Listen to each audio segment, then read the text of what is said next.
Okay, Chair, we're now live if you'd like to make a start. Okay. Good afternoon. Welcome to Culture and Communities. Councillor Chris McIntyre speaking, Chair of Culture and Communities. This meeting is live streamed to our YouTube channel, so thank you all for watching. I'm sorry you cannot participate in the meeting, but thanks for joining us. A reminder to members, if you have a question or comment, please obey the usual rules and go through the chair. Okay, so we'll start with the agenda item 1. Have we any apologies for absence? Thank you, Chair. Apologies for absence from Councillor Ron Arundale and Dennis McCabe. Thank you. Cheers, thanks for that. I'm substituting for Linda Lewis. I'm David Johnson. Thank you, Councillor Branson and Linda Lewis. Thank you. Yeah, noted, Councillor Branson. Thank you. Okay. Okay. Did we do declarations of interest? No. Has anyone any declarations of interest? Doesn't appear to be any. Okay, we'll move on to item 3. Can we agree the minutes of the last meeting held on the 21st of October 2021? I don't see any dissenters, so it'll be noted as agreed. Thank you. Okay, item 4. Middlesbrough Community Learning Employability Update. Just bear with me. We have Claire Kemp and her colleagues to talk about this. Members, please leave your questions till the end of the talk. So whenever you're ready, Claire, thank you. Thank you, Chair. Is it okay if I just share my screen because I've got a presentation? Yep, go ahead. Bear with me a second. Technology normally fails me.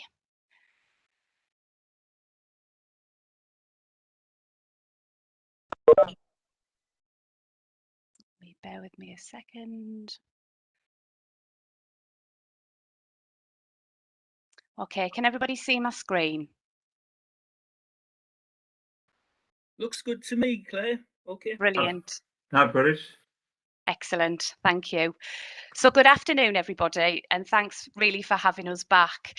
I have brought quite a number of my staff with me at the moment because I think it's really fair that because some of the updates that we had from the last report were around sharing positive impact, I think these are the best people really to tell you about, what's happened in their programmes and really just to celebrate the impact that they're having on residents in the town. I have warned them that there is a time limit, otherwise they're so passionate about what they do, we'd end up being here for days. We've also got the pleasure of having our a participant from our Roots to Work programme, Stephen, who's going to be joining us really to tell you a little bit about his personal journey and how Roots to Work have supported him. So just by way of update, the focus of the previous scrutiny was to look at what learning projects Middlesbrough Community Learning had to support young people and adults move closer or into work. So at the previous scrutiny panel and the previous report, we had 4 recommendations. From recommendations, if you look at this slide here, recommendations 1 and 4 will be covered today, just in terms of the teams giving an update around positive impact. So just to give you an update in relation to the recommendation 2 and 3. So one of the recommendations, which is number 2, was about really developing closer links with Middlesbrough College. So I am aware the last time we were here was around, I think it was 2019. So there's quite a lot of time that has passed since the last time we spoke.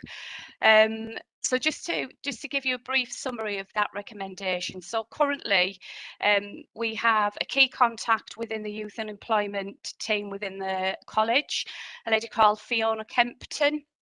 So Fiona, as well as Middlesbrough Council, they have a youth unemployment initiative contract. So the teams meet quite regularly to discuss the programmes and joint working. In terms of a contact within the adult learning sector, we have their lead in the college called Rachel Gray, who regularly meets with my community learning team, really just to make sure there's not duplication of provision and that each of our provisions are complementing each other. I have strong links again with Zoe Lewis, so I meet quarterly with Zoe, and really it's just an informal catch up with Zoe just to make sure everything's going okay and to see if there's any opportunities for us to work together or if there's any issues that we sort of need to address. Because bearing in mind the college deliver very, very similar to what we do, so we've just got to make sure that our provisions are complementing each other. So in response to recommendation 3, we are now part of the Armed Forces Directory, and the teams do quite actively engage with Hardwick House, which is a supported housing for ex-veterans. They've had some really good successes and positive outcomes linked to moving people into work. And I think I have provided a case study just for your information, just which gives you some examples of how we have been working with ex-veterans. So just before we move on to the team updates, I am aware, obviously you haven't had any updates from us for over the last 2 years. One of that is probably down to the fact that my service area has moved over to Children's Services. So I thought it might just be a good idea just to start with some headline updates since the last time we met. Just in relation to the top point there, we have in January 2019, and I'm not sure how many of you are aware of the introduction of the 50 Futures Work Experience project. It was launched as part of the Opportunity Middlesbrough strategy, Middlesbrough Council's Opportunity Middlesbrough strategy, which is aimed at developing high quality career pathways, which was linked through work placements, volunteering and apprenticeships. So it was originally established as part of the Empower commitments. And the main aim was to support residents who were struggling to find work, to give them an opportunity to have some meaningful work experience within the council. Bearing in mind we're one of the biggest employers in Middlesbrough, we thought it was a really good opportunity to get people to understand what the council has to offer in terms of work. So as the name suggests, initially back in January 2019, the idea was that we would change 50 lives by giving them meaningful work experience, which would lead to increasing confidence and giving them sort of an idea of what it was like to work. And this is aimed at people and residents who haven't been in education, employment and training for a very, very long time and may have come from our most disadvantaged communities. So since January 2019, it did start with 50 futures, and then it went to 100 futures, and our target now by the end of March is 200 opportunities across the council. I'm not going to spend very long on 50 futures because I have held some staff briefings around 50 futures, and I'm more than happy to come back and give you a full update on 50 futures, because I think it'd probably take me about an hour to go through everything. So I'm more than happy to come back and give you more information if you needed that. In August 2019, we had a change of head of service. So previously it was Chris Kemp who delivered the presentation last time, who is now enjoying retirement. And so I've been in post now since August, which I will say has been a journey. Again, in August, we, as part of the devolution deal for Tees Valley, the adult education budget was devolved to Tees Valley Combined Authority from the Education Skills Funding Agency. So we're now 2 years into that devolved budget, which I'm going to give you an update on as we go along. So that budget really is for anybody over the age of 19 who resides in the Tees Valley to try and move them into education, employment or training. So obviously a couple of months into my new role, we were Ofsted inspected again. So we had a short Ofsted inspection, which we maintained our good. One of the key, I've put a quote there from the inspection report, because one of the things that Ofsted did like was the fact that we were using projects like Routes to Work and the Youth Employment Initiative and 50 Futures basically to enhance learning outside of the classroom. So Ofsted were really keen that that was good practice. Like everybody, the pandemic struck and we had our first lockdown in March 2020, and that had significant impact for the services that we deliver. And I am going to just touch on some of the changes that we had to make to delivery in the next slide. So it was a challenge, but the teams clubbed together and they did an amazing job to get us where we are still today. Really excited about this, a new development that has just started, that we've just launched. So in partnership with DWP, we are now hosting the Youth Employment Hub at the Multimedia Exchange. So the hub is aimed at 18 to 24-year-olds who are claiming universal credit. And what the hub is, it will act as a one-stop shop. So for access to Job Centre Plus, for careers advice, any skills provision that 18 to 24-year-olds feel the need. And it'll be more of a holistic approach. So what we won't have is somebody who has to try and find work, going to lots and lots of different places, having to navigate the huge amount of support that's out there. We'll bring services together to obviously support that young person to move into work. So that's just been launched. So we are really excited about that. We have funding until December 2022 for that. So again, we have a target of engaging 500 young people through the hub. So we'll keep you posted on the progress of that. So we are really excited that that is part of Middlesbrough Council and part of the Multimedia Exchange where it's based. Okay, so just briefly, I thought I should put this slide in here really just to show what the service has actually been through during COVID and what we've actually done. So we have done, like many services across the council, we've had to change the way we work, how we do things. And there's just a few key points I want to touch on just from this slide here. So in such a short space of time, what we had to do, especially linked to our adult education and community learning budget, was that we had to fully redesign what we offered during COVID. 100% of our learning was face-to-face for adult education. We had to change 100% of that delivery online. So that was no mean feat, believe me. That was, that was a challenge in relation to quite a lot of the learners that we work with, and you'll see a slide a little bit later on which shows you what our learner demographics are, and quite a lot of our learners don't have qualifications, don't have digital skills. So it was a real challenging time. But what we did is we basically put together loan agreements so we could actually loan equipment to some of our disadvantaged learners who still wanted to access provision with us. We provided some digital skills training to support learners who had no digital skills. So we provided that in a COVID secure place, so we could give learners equipment, give them some basic skills in order for them to still be in contact and maintain contact with us. Our Routes to Work and our youth employment teams, they had to change their whole delivery to online contact. Again, that was either by telephone, that was either by online means like Google Meets, Teams, all of those sorts of things.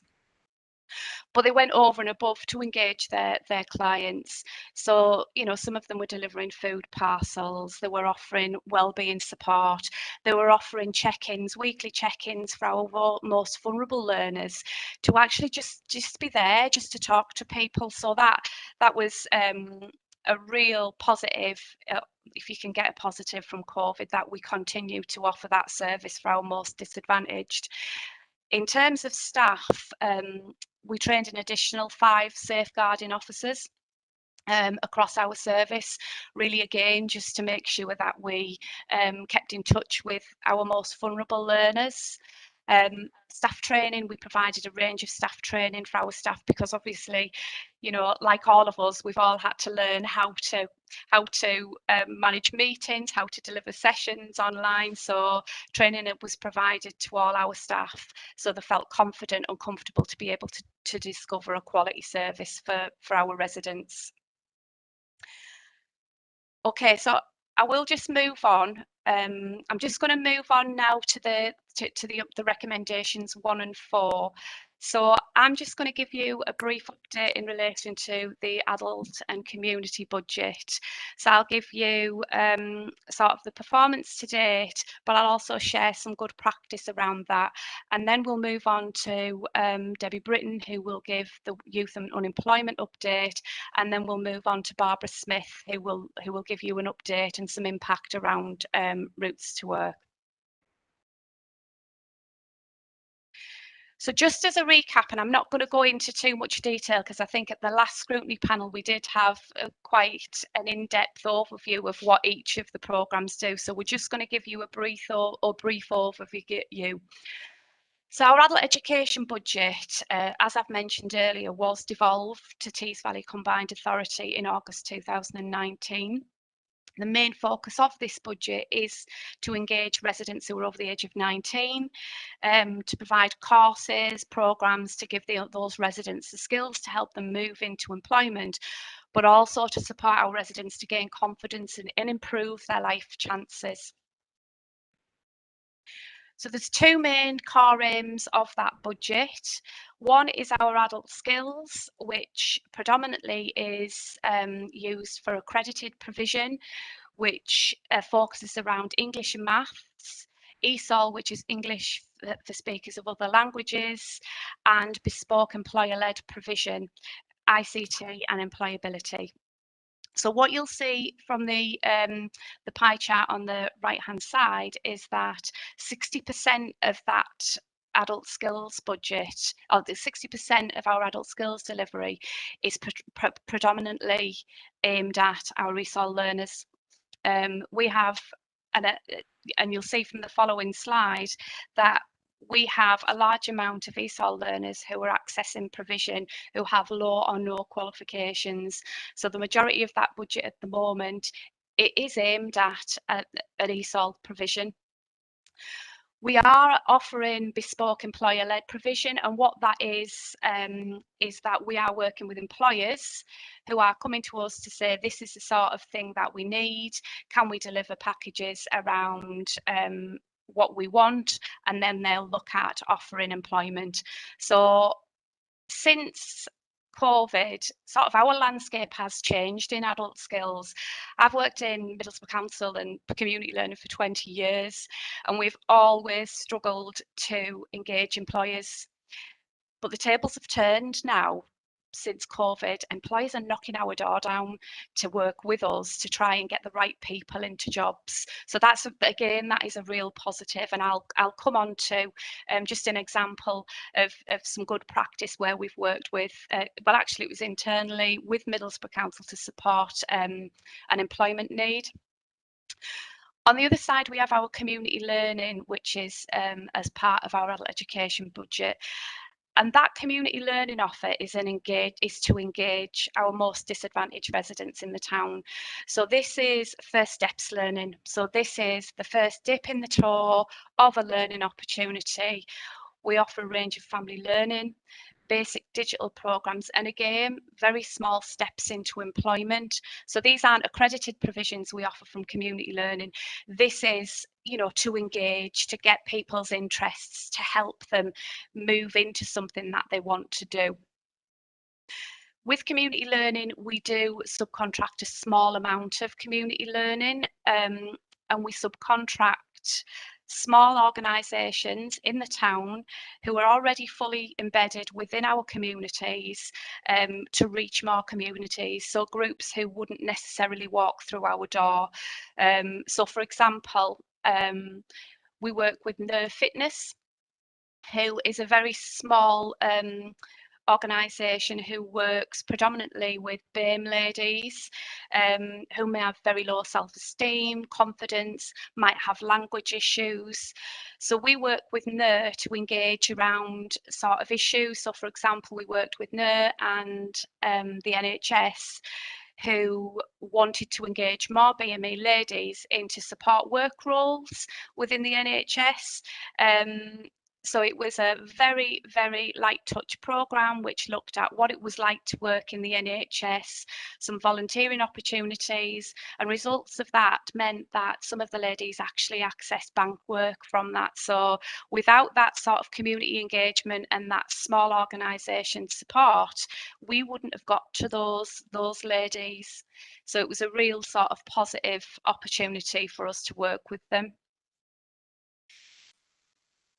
So just to give you a little bit of an idea, so this is our sort of performance. I just thought I'd show you this over the last couple of years. So what you can see is on the top screen, on the top table, that tells you the number of people who came through our doors, the number of enrolments. The low or no qualifications, so that's the percentage of people who come through onto our adult skills provision who haven't got any qualifications, and you can see it's really high. So we are engaging those people who need the support they need. And again, areas of deprivation, and this is in terms of Middlesbrough, so you can see every year it's been over 80%. With our adult skills, as I mentioned previously, we have a high number of BAME learners who come into the provision, and that is because, they want to learn ESOL. What you've got on the last two columns is where we've moved people to.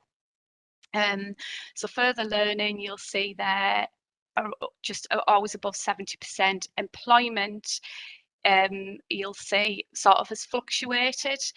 And sort of one of the reasons for that is that if you think of our learner demographic and the people who are accessing our provision who may not have qualifications, it's very hard to move somebody very quickly into a job.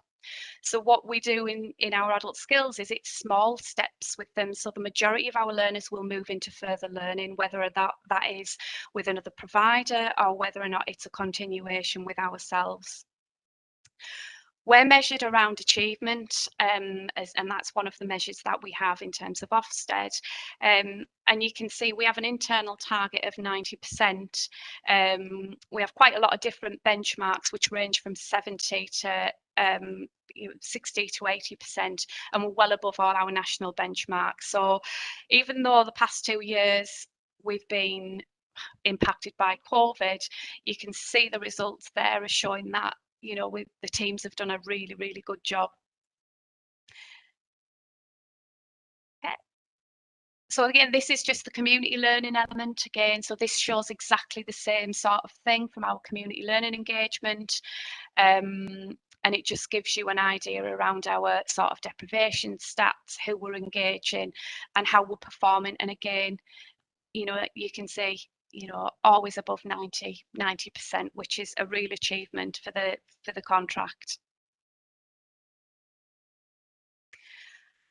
I'm just going to share with you now, just in relation to a positive impact story. I know I've mentioned NER Fitness earlier, but I just wanted to highlight an internal partnership that we've had during COVID. So we've worked with Jeff Field's area, so it was property services. So during COVID, there was a real need and a real recruitment need for cleaners within the local authority, and they were struggling to keep up with demand.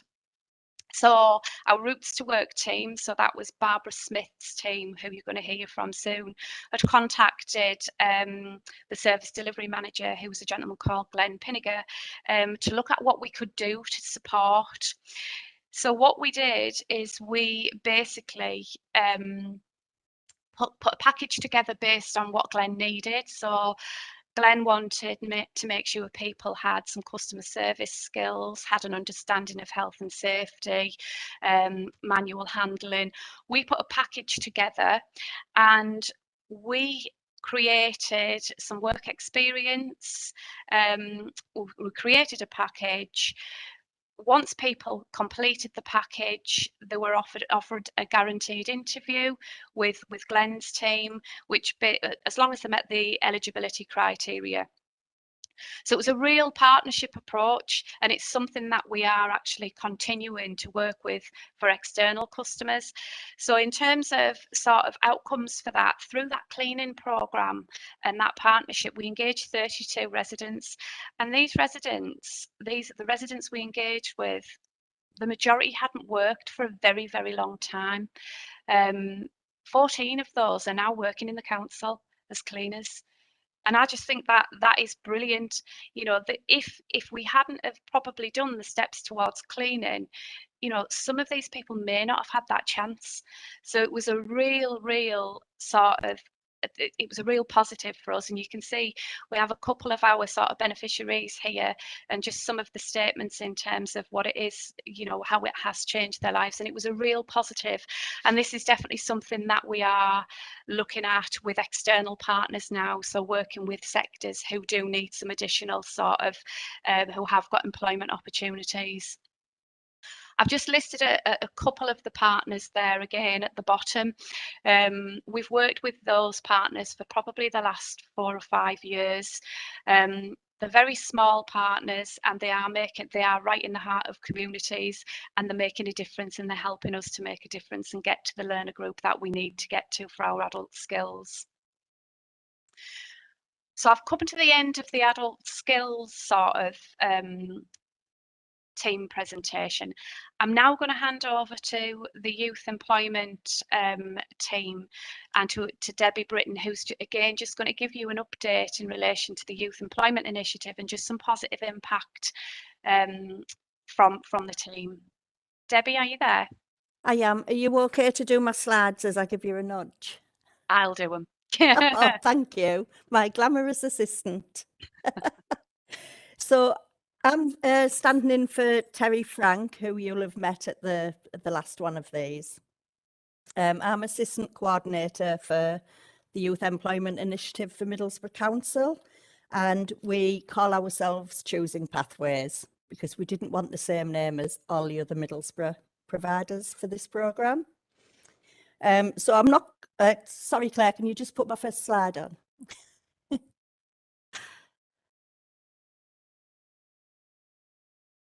Sorry, it's slowing down. If you give me a second, I will move on.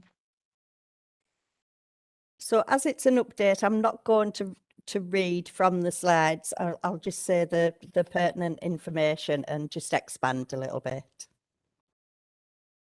So a couple of things that I do have to mention is that Tees Valley Pathways is part funded by the European Social Fund, and it's supported under the Youth Employment Initiative, which is a DWP initiative. Hartlepool Borough Council are the lead authority, and Middlesbrough Council are one of 22 partners. I think there's about 6 or 7 in Middlesbrough, 7 I believe. Okay, so the programme has been extended on 3 occasions, so we're now going to be running until July 2023, and that's due in no small part to its high performance and success.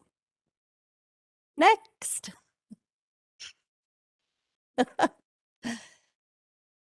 The programme, well, like Claire said earlier on, the best people to tell you about the programme, the day-to-day ins and outs of all the wonderful work that we do, is going to be best coming from our learning advisors. And we do have 2 on to speak today, so I'm going to leave that to them. Next. Oh, are we missing one there? Have you jumped, Claire? Anyway, it's okay. So our programme is measured on 12 contract result areas, so we call them CRs. So CR 1 to 12. CR 1 to 9 are where people move into, whether they get a supported intervention, whether they get an offer, or whether they actually move from being NEET into EAT, so education, employment and training. CR 10 to 12 is where they are in 6 months. in 6 months' time. So as you can see from the table there, we're absolutely smashing our results. We've still got till July 2022 to run on these numbers. And then obviously we will get new numbers to run to 2023 with.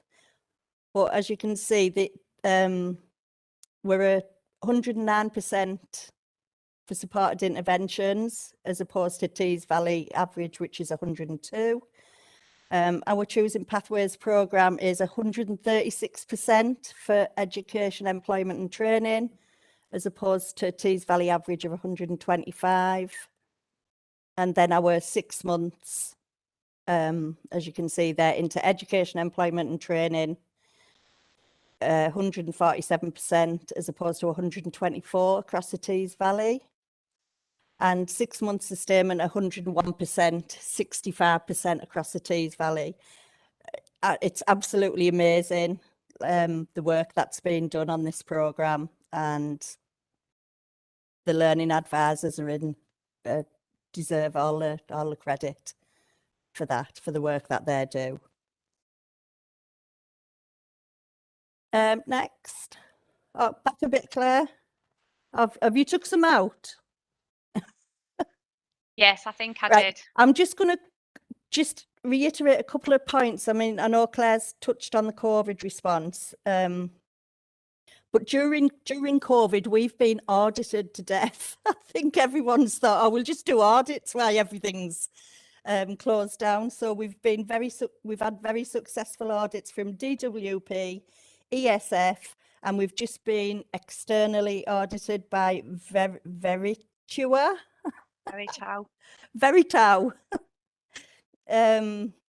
Which was a substantial assurance with no action. So that was a great outcome for that. In terms of our lead authority, we've been recognised as best provider in terms of meeting our contract requirements. And that also extends around our files and evidence that we have to send in, with very little actions or returns coming from that. Our contract manager actually said of us at the end of the first lockdown that our performance continued to be good, and whereas some partners' delivery had slowed, ours, and in some cases stopped, ours had continued to increase. So that was great feedback from the lead authority for our programme during COVID. Participant feedback, 100% of our participants either agree or strongly agree that our programme gives them an overall positive experience, and 99.6% of our participants would recommend us to somebody else. And I'm just going to pass you over to James and Michael, because the best people to tell you about the work we do day to day is them. So I don't know who's going first. James, by the look of the slide. So over to James. I believe it's me. Yeah, thanks, Deb. Good afternoon. So I just want to touch on really of a positive story, really, from my point of view as a learning advisor with Choosing Pathways. I link in with an external company from Middlesbrough Council that are linked in with Tees Valley Church based in Eaglescliffe. There's a programme that runs in Eaglescliffe through the church and the Oakwood Training Centre called the 313 Advanced Programme.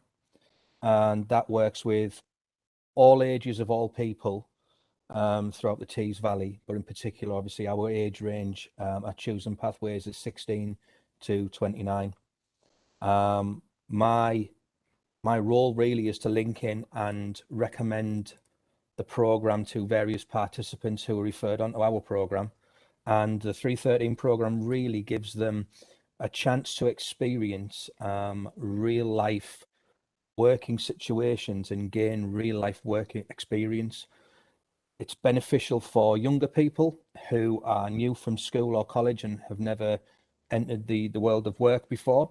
And it's also great for those people who are a little bit older in terms of the age range that we look at and that we work with, if they've left employment or education and had a family or a young family or had any illnesses, or encountered any other barriers within their lifestyle. And the work experience aims to give them that practical help and practical foothold to give them sort of like the knowledge and the skills to move forward, really, and to improve on what they're actually, where they are now and where they want to be.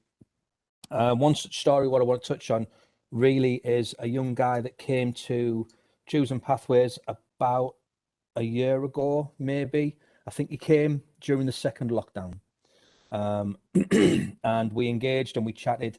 And one thing I initially found out about the young man, that he was 26 at the time, and he'd spent 10 years in and out of institutions for crimes. So he'd spent a lot of time within young offenders institutions in Dearborn. He'd spent some time at Durham Prison, Home House Prison, etc. And his biggest fear, his biggest barrier was that nobody would employ him because he'd done no work in the past whatsoever. He was, I'm not going to say he's an alcoholic or a drug addict. He was recovering from all of that, and he'd been through all of those programs. He just wanted to turn his life around, and he just wanted something positive. And I'd spoken to the guys over at 313. We had a chat. I took him over. We met the guys. He sat down. He's seen the program running, and he really wanted to engage, and he really wanted to work over there. So after the initial processes of what we run through as advisors, and we'd sat down and made a plan, and every participant that comes to our program has what we call an ILP, which is an individualized learning plan. And some of them goals were to gain work experience, to gain real life knowledge and skills, and update what he'd already learned whilst he was through the system, whilst he was going through the criminal system. He engaged really, really well over at 313, such to the point where he'd done the 4-week program, received a qualification. It was a level 1 in horticulture and carpentry. And he then went on to do an extra 3 or 4 weeks of just voluntary work experience to gain a little bit more experience, a little bit more knowledge, and update his skills a little more. What happened then was on the site in Eagles Cliff, it's kind of a little bit like an industrial park. There is factories and warehouses, there's Tetley Tea, there's a lot of other different companies over there, and 313 link in with several of those companies. One of them in particular was looking for warehouse operatives to look at distribution and getting things out to the community. He had no experience in this area, but then he volunteered himself. He'd done 2 weeks work experience with them. Within that 2 weeks, they offered him an interview and then a role, and he took on a full-time job, and he was absolutely ecstatic, over the moon. He didn't think he'd ever get a job.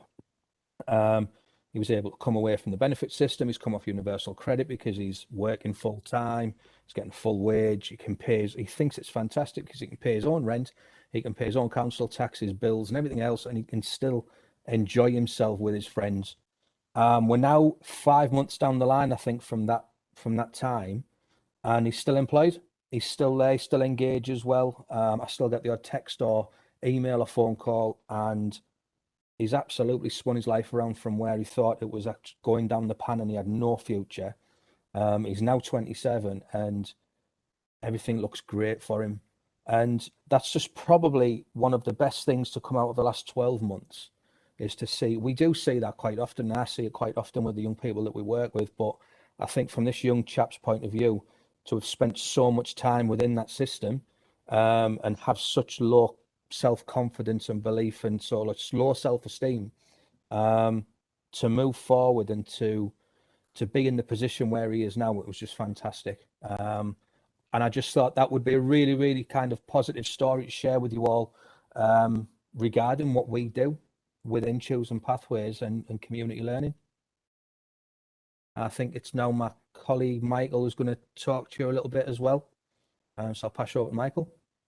Thank you very much, James. So I want to speak about a young person I've worked with who has progressed into an opportunity actually within the council, who had different types of barriers to the young person James was talking about. So just prior to the initial COVID lockdown, I was working with a young gentleman who just left university with an IT degree, but his major barrier was he'd been through university expecting these opportunities to sort of land at his feet, and then found actually it is difficult leaving university with years of sort of education experience to transition it into the world of employment.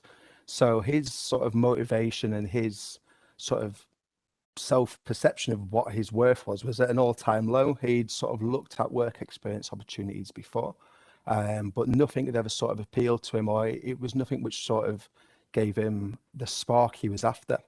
So we received a referral from his job centre coach, who was sort of explained that to us and said, look, this is where he's at, what can we do?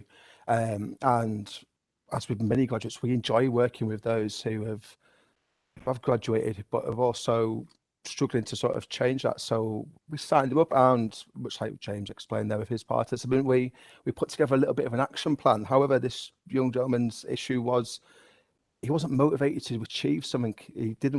We put these actions in place, but it was raising that initial motivation. So through a series of one-to-ones and then sitting down to find out what the root cause of it was, like I said a minute ago, it was in regards to there was no opportunities out there for him which he felt made the most of his skill set, but also made him motivated to want to get up in the morning and go and somewhere from 9 till 5. It was at this point, though, we were introduced to a few more opportunities within the 50 futures within the council, one of which within our digital skills team, which there was an instant change in this young person. He could finally see there was something available to him within his skill set on his doorstep. And so we managed to sort of link him up with the team over there, who initially they met with him and they took him on for a 50 futures, and it was all going swimmingly until COVID hit. And unfortunately, like many of us, he found himself back at home, and unfortunately found himself a little bit stumped. He wasn't too sure where to go. He'd found sort of his dream placement, and he felt like it was snatched away from him. So over the course of those lockdowns, my engagement with this young person was very much around his well-being, making sure that we don't lose that motivation. We didn't sort of take a step back to the very beginning of where he was in his journey. So there was numerous appointments such as this, where we met face-to-face over Teams meetings and had a bit of a chat about how can we keep that motivation up. And one thing which he put together was a portfolio of the work he had been doing in that time of just trying to keep himself active. As the lockdown began to ease, one of the things we suggested was get back in touch with that team. You've made a good link there. You had made an impression, and he got back in touch. And after sort of getting back on their radar, he actually managed to change what was his placement into an employment role. So within the first couple of months of us coming out of that initial lockdown, he was taken on within a role, and he was enjoying his job, and he's been there ever since. And one of the things we pride ourselves on within our team is building this positive rapport where we can keep in touch with young people, find out where they're at and find out what it is they're actually up to. So we do keep in contact with this young person. But one of the other ways which I actually found out what he was up to is when I've been recently doing the training on Middlesbrough Learns, the Microsoft Teams training, I'm sat there going, I recognise that voice. And then all of a sudden, there he is, this young person appears, and he's put together numerous training packages on behalf of Middlesbrough Council, which we all utilise and we are all using. And having spoken with him, he's over the moon at the opportunity he's got, and he's a completely sort of a different mindset as to what the local area can actually offer him, because at that very beginning he was looking at going elsewhere. There was nothing on his doorstep, but the 50 Futures opportunity proved to him actually there is stuff out there for me, and he's still there and he's still working, he's still enjoying it within the council. Thank you very much. Thank you very much for that, Michael.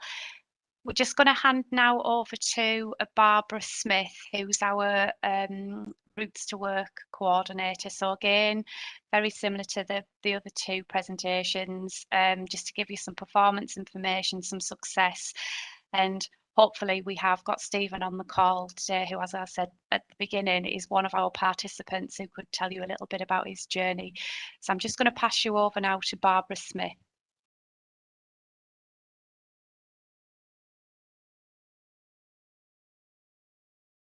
Hi there, Barbara. Hi everyone. Sorry, I was on mute there. Just realised. Yeah, so I'm Barbara, and as you know, last time we spoke, the summary of the pilot, we got 6 million from DWP, which was matched by 1.5 million by the Combined Authority to deliver this project, and it was from 2017 up till 2021. However, you know, due to COVID, we've had it extended up until March 2022. And just, you know, we're working with people who are 30 years plus, but then in December 2021, they've sort of extended that to 16 plus. The reason being is the 16 to 29, if they'd been on an ESF project and couldn't go back, we could then help them. So, because what was happening was they were getting lost in the system. These people had nowhere to go really. So, you know, we sort of took on board those as well. The criteria for the routes to work was that they had to be out of work 2 years unemployed and have significant barriers, at least 3 barriers, which most people have, you know, mental health, ex-offender disabilities, BME, ESOL, SEND, drug or alcohol, all of those barriers. Now, what they did with the 16 to 29-year-olds is you didn't have to have those barriers, so we could work with them from day one, if you like. So on our project, they've got to be unemployed. They can be either on a benefit, but they don't have to be on a benefit. They don't have to be on any benefits. So, you know, we can work with most people. Yeah, and if you can go on the next slide for me, please, Claire. So we had 11 key workers, and I've had a couple of key workers who've left us due to our project ending in March 2022. Everybody's sort of devastated about that. But, you know, we still continue to work hard and give 100% commitment to all our clients. We are still getting referrals from Job Centre, however, not as many, but we still are getting referrals. What we can do and what we have been doing is once the client goes into work, we can then work with them for up to 12 months. So if the employer might say, oh, we need them to do this training or that training, we can pay for that. So ongoing support. We've had some people who've come out to work, maybe gone into work and then come out to work another twice, and we've got them back into work again. So we do have what they call flexible support funds. Now that can be used with employers, and we do it on a case by case, dependent on the business and also on the the clients as well. But we can pay for up to 6 months or full pay or half pay. We can pay for 13 weeks. Some employers we've paid for 6 weeks, so it's all dependent on the employer and what the needs are. Also, we have what they call an ILM.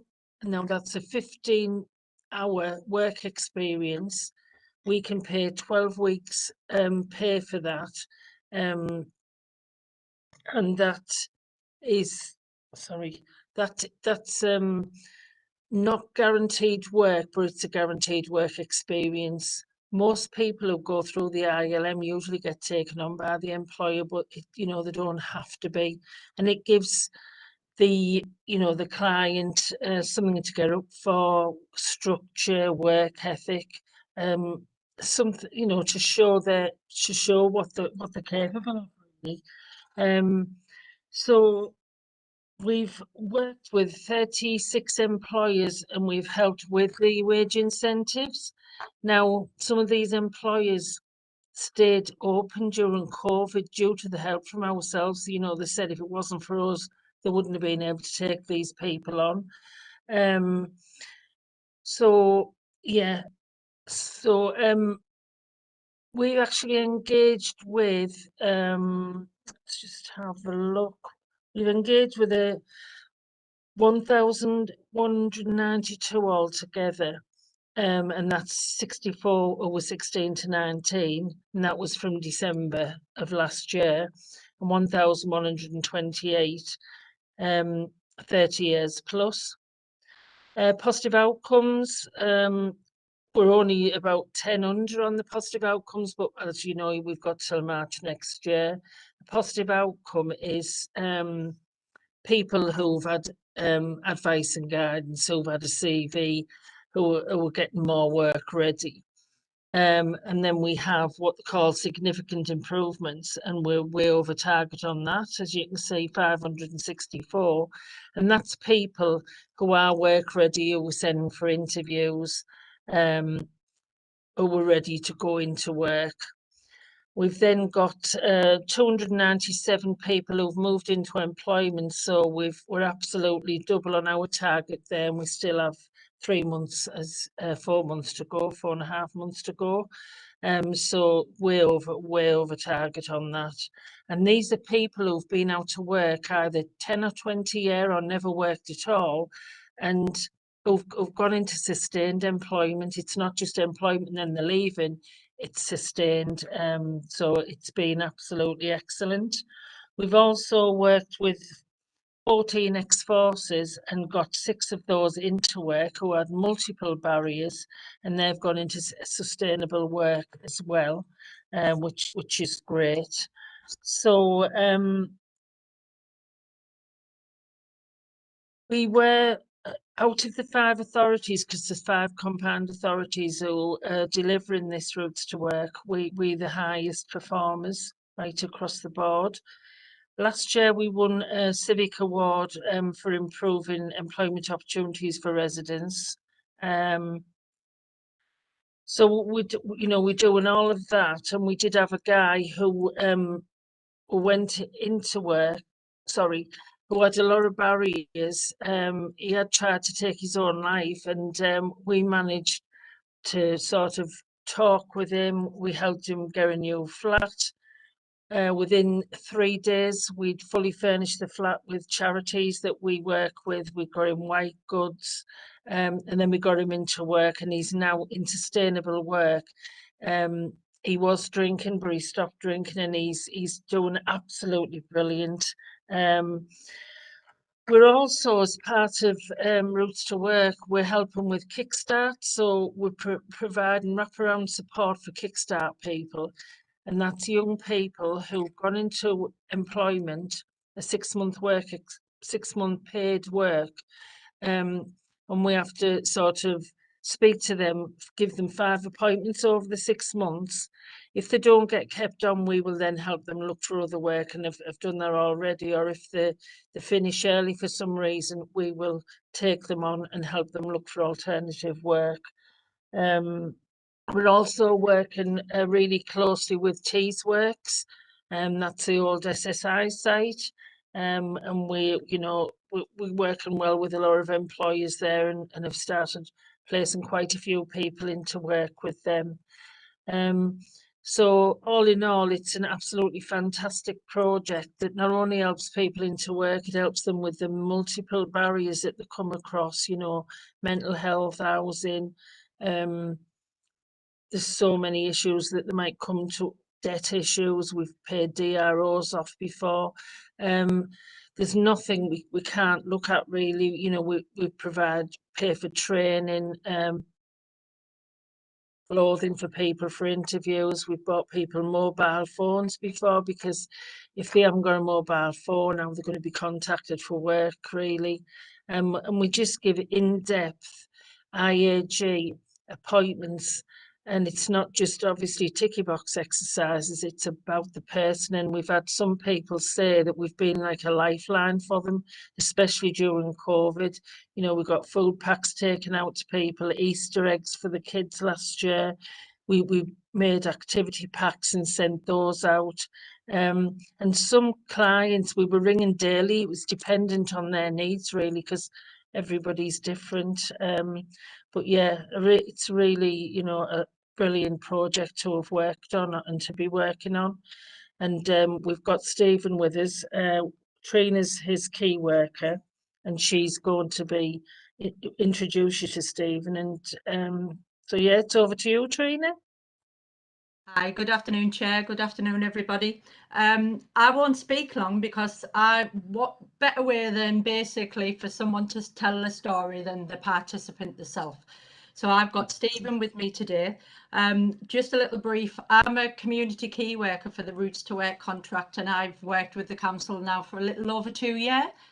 I have done this sort of work for about 20 years plus, and I am very experienced of working with what I call the disadvantaged learner.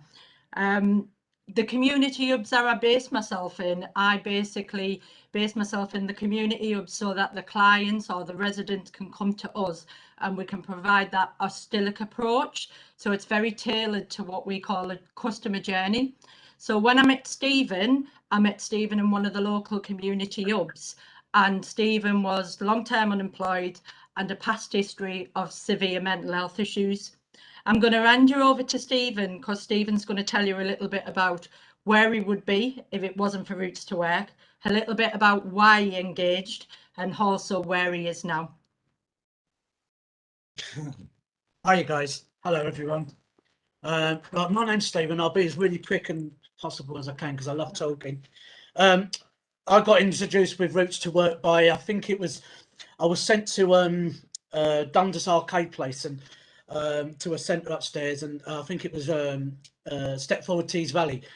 And I was speaking to this young lady, and what she was explaining to me, with my work background before I become severely mentally ill, wasn't for me really. And then out of the blue, I got a telephone call from Di, and I thought, hey, what's going on here? I thought there's someone's having my eyes out. And I didn't realise, because I knew Di from a previous working placement.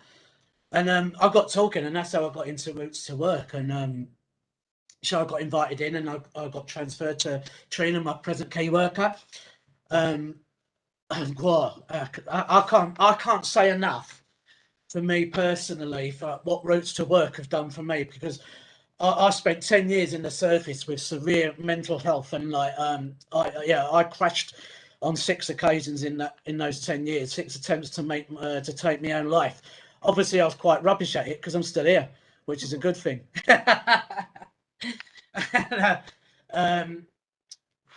now recovered. I'm now 6 years in my recovery, and I'm really, really blessed actually, because I now work in the NHS, part of Chove, and I'm a peer support worker, and that's a brand new role within Chove. And our NHS is in the Chove NHS in the Teesside is the first NHS in the country to have this role as a peer support worker. They realised that people like us with lived experience were so invaluable in crisis, with people in crisis. And now I'm 11 months into my role, and I absolutely buzz from what I do. I have my own clients, right, and I can honestly say, well, I'm as mad as the March Hare in Alice in Wonderland, and my clients love that, because what you see with me is what you get. I'm totally transparent. I had loads of barriers into work. I actually thought I'd become unemployable, and when I told my NHS manager that I'm with now, they quite got upset about that. I mean, but to me, Roots to Work and having Trina and all the team and Barbara behind me, I owe Roots to Work everything, because I am in an apprenticeship with Chove, and that apprenticeship was offered at £4.16 an hour. There's no way on this planet that I could have taken that, and I was devastated that I couldn't take that job, because I was 15 years waiting for a job, and I come very close to switching the lights out. Thanks to Roots to Work, like they backed my money up, and I now have so much pride in my work that I can say to myself, I get up, I go to work, I buzz for work, I do everything. I work as an appropriate adult in police custody. I've been doing that for 5 years. I volunteer with Recovery Connections, and that's all thanks to Roots to Work, what they've done for me. They give me my confidence back, because they allowed me to do my apprenticeship, because they backed it up with financial. And without Roots to Work, I wouldn't be sat here now talking to you guys. So that's my story. Thank you very much. Brilliant. And there's me just sat in the background crying. as passionate as we are as key workers, which is why I think this is the most amazing contract I've ever worked on. And what better to tell a story than from Stephen himself. Thank you, Claire. Thank you, Chair. Thank you, Trina.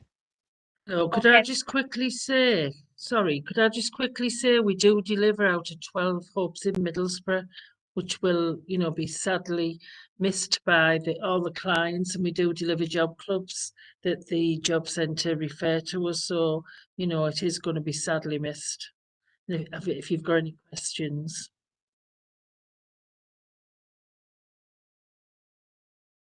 Thank you, Chair. Thank you.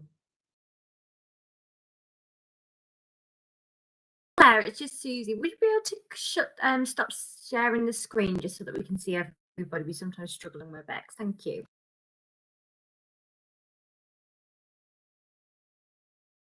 I have a question.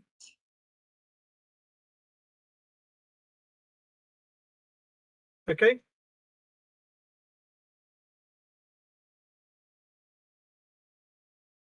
Sorry, there you go. Thanks, Okay, Claire. Councillor Brownson, go ahead. Right. Okay. Thank you. Two things. I read the report, and there were two things that really worried me. The first was people on 0-hour contracts, who I understand are not eligible for any of this help because they're supposed to be in employment, although quite often the nature of the employment is very uncertain. And I just wondered whether there was any way we could get round that, because otherwise these people are going to stay in those kind of jobs for years and years, never really be able to progress, because the job doesn't give them the opportunity to do so. So I don't know whether there's any way of getting round that, but that was my first concern. The other is transport. I read a report saying that one of the biggest problems with people in Teesside is that they can't get to the job. The vast majority of people who are looking for their first job don't have a car, are unlikely to be able to get access to one. So they've got to travel by public transport. But a lot of those employment opportunities are difficult to access. We know that there's a big new development in South Teesside. This is the Cheeseworks things that you mentioned, but it's very difficult to get there from many areas in Teesside. It's 2 buses at least. And you mentioned something about help with transport, which I think is very useful. But I just feel that that's got to be an important factor. Otherwise, a lot of people aren't going to be able to take that job. They're not going to be able to get that. I just wondered what you thought on that. Thank you, David. You're absolutely right in terms of transport, and this is something that we have raised, and the team, and I'm sure Barbara and Trina and the YI team will be able to comment on some of the things that they've done to overcome this. We have mentioned this to DWP because it's like I said previously, there's so many employers out there who are trying to snap our hands off for actually to get people into work, but one of the biggest issues is transport, and we have raised this with the Tees Valley Combined Authority, who really who need to look at this, because you know the jobs are there. You know, we're trying to fill them, and funding like Routes to Work and like YI, we can only do so much, and we can only do that as a short fix, really. We spoke to the Job Centre Plus about this as well. And they have a flexible support fund, but again, it's only a short-term measure. So we are absolutely aware of it, and we have raised this with TVCA, and we will continue to raise this. But as the teams have provided bikes, driving lessons, all those sorts of things. But it's like you say, it's not enough. We need something bigger to actually support the transport issue in the town. But we will continue to raise this with our funders. Thank you. Thanks, Claire. Any further questions? I can't see any hands. Okay. I'd just like to thank Claire and her team for an excellent presentation. It made me realise it's not just about teaching youths and adults skills, it's about giving them support, hope and inspiration. This is obviously a huge success story. So you ought to be very proud of yourselves. And all I would say is just keep on doing what you're doing. It's brilliant. Thank you. If you need to leave the meeting, by all means do so, but you're quite welcome to stay. Okay. Thank you. Thank you, Chair. Okay, we'll move on to item 5, Culture and Community Scrutiny Panels, future meetings. And I'd like to bring in our officer, Susie Blood, on this one. Whenever you're ready, Susie, thanks. Thank you, Chair. And I also just wanted to say that it was lovely to have some kind of participants there from the Roots to Work. I thought that Stephen's story was really heartwarming as well. So I think that's also what's like Scrutiny's about, and it's nice to see from a support officer perspective. So, Chair, I believe before I start, I think Councillor Wilson would like to make a comment. Thank you. Yeah, go ahead, Councillor Wilson. Yeah, just going back over to the Roots to Work there, Chris. That's a missing. When I was volunteering, when I was a mentor, we worked with a group through Mind, Middlesbrough and Mind, and we did something very, very similar. The transport thing cropped up time and time again. I can't remember how we got around that one, but it was a big problem then. But it's very, very similar. Now, Stephen was very, very similar to one of the guys I worked with. He ended up with a coordinator with Mind at the time, so it is a good thing. It's a very good thing. I'm trying to think how we got around the transport thing. I just can't work out how we got around it. If I find out, I'll let you know. Thanks, Chair. Thanks for the comments, Councillor Wilson.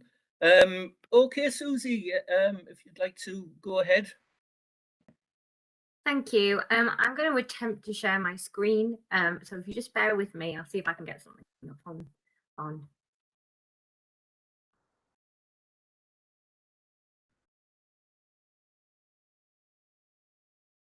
Can everyone see that okay? Has it come through? Well, that's Susie. Yeah. Lovely, that's great. That's great. So obviously, we at the beginning of each year, we set out the work programme.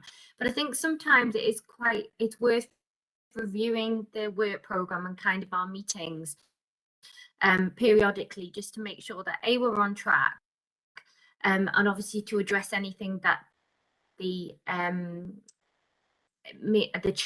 chair, vice chambers, or indeed kind of the democratic service officer might come across, which we feel might need kind of addressing.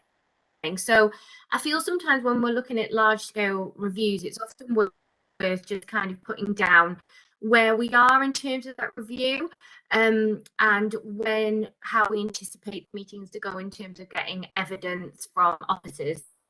So obviously, as you'll be aware, today we've had a fantastic update on the review that we did in 2019 on Susie, you're breaking up. Education. And you will find that obviously things moved. So whereas adult education was in plan, but just moved over to.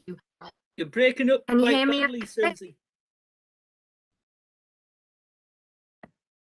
Can you hear me? Okay. Try again, yeah. Oh. Are you able to? Yeah. Chris, step in. Yeah. Yeah, it's Can you hear me all we're right? not getting you at all, Susie. It sort of comes and goes. Try again. Are you able to hear me now? So far, so good. Yes, yes. Leave your video Okay. off and it may work better. It does sometimes, doesn't it, Susie? You turned it off. Yeah, I think thank you, Councillor Dodd. So basically, this is just kind of a brief overview of the meeting schedule. So December, I've arranged for the police, Chief Constable from Cleveland Police to come along, as well as Marion Walker, to talk about antisocial behaviour and crime statistics. You'll be aware from briefings that the Chief Executive has given to the Overview and Scrutiny Board and potentially at Council as well, that there obviously is the amount of crime that's across Middlesbrough at the moment. So they're working, putting together an action plan with Cleveland Police. So it's kind of our opportunity, scrutiny panel, to kind of address those and ask any questions of the police, which obviously we will work on prior to the meeting. Then in January, I had anticipated that we potentially might go along to the locality hubs to see what they do in terms of the crime and antisocial behaviour there. But following on from a discussion with the chair, we're quite conscious that obviously COVID isn't going away, and as we approach Christmas, there may potentially be a spike in COVID rates, and therefore we thought it might be best to kind of put back that meeting to February and potentially get an update on the food banks, because I'm conscious we've not had an update on the food banks report, and look at perceptions of crime. And then in the February meeting, look at the locality, and hopefully we'll be in a position where we'll be able to go and meet with the officers that work in the locality hubs, and we'll work around that in terms of logistics. And then in terms of March, you kind of finished the terms of reference then. I thought we could potentially get an update on either Prevent or Reaper, and then obviously in April I would potentially look to, presenting you with the final report and putting forward some recommendations to our executive in terms of, making the service better and looking at what we can do to improve the lives of residents of Middlesbrough.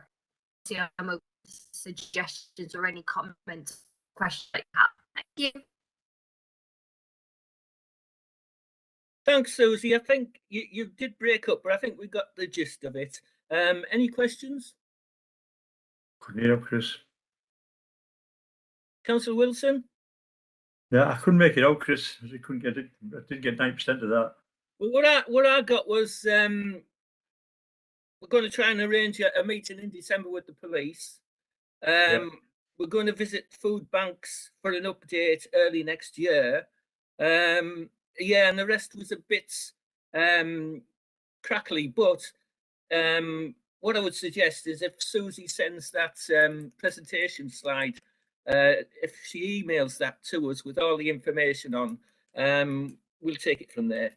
Yeah, that'd be a good idea, because I was going to suggest that. Yeah, best thing I don't think for now, Chris. I think we need to start looking to get back in town hall as soon as you can. If we're going to get this type of breakdown, we need to be back in town hall.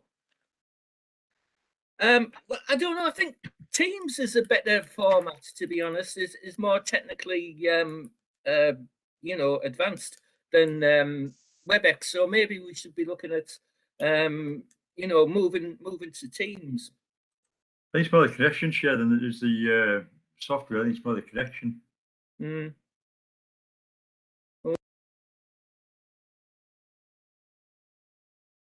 You've dropped out, Chris. Chair, You've gone quiet now. You're on mute, Chair.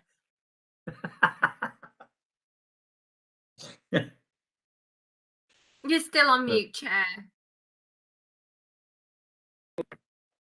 Thanks, Susie. I was just saying, you broke up a lot, so we got some of it. We didn't get all of it, but if you send the presentation, if you email each of, I will do, Chair. Yeah.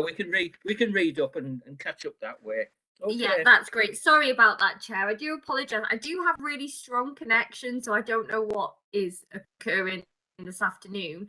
But just if I could just go back to Councillor Wilson's point, obviously, until we are advised otherwise, we will continue our scrutiny meetings virtually. And, we do have other mechanisms in terms of Teams, but at the moment we need to continue with WebEx until we're told otherwise.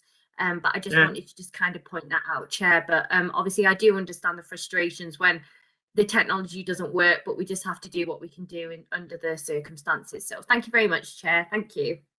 Well, thanks, Susie. It's just one of those, you sat there and you think, I can hear it. Yes, I can. No, I can't. that was all it is, Susie. Don't worry about it. Cheers, Susie. Thanks, Councillor Wilson, and thank you, Chair. You plodded on in the face of adversity. Thank you. Thank you. Thanks very much. I will circulate that. I will circulate the document as well as outlining everything that I spoke about, which you couldn't hear. So thanks very much for your time. Thank you. Life's trials and tribulations. That's it. That's it. Thank you. Okay, we'll move on. Item 6, OSB update. I'm going to keep it brief. We had an update from the Executive Member for Environment, Finance and Governance. That was by Councillor Barry Cooper. We had an update from the Chief Executive, Tony Parkinson. We had a final report on Middlesbrough regeneration post-COVID-19 by Councillor Stephen Walker, and that will be referred to the exec shortly. And the chair of and the scrutiny chairs provided an update on their work. So that's it really for the OSB summary. Thank you. So moving on, last item, item 7, any other urgent items? I certainly haven't got any. Anyone else? Good stuff. Okay. Okay. So I believe I can call this meeting to an end. Thank you all for attending, much appreciated, and see you next month. Thank you, Chair. Thank you, everyone. Thank you. Thank you, Susie. Bye.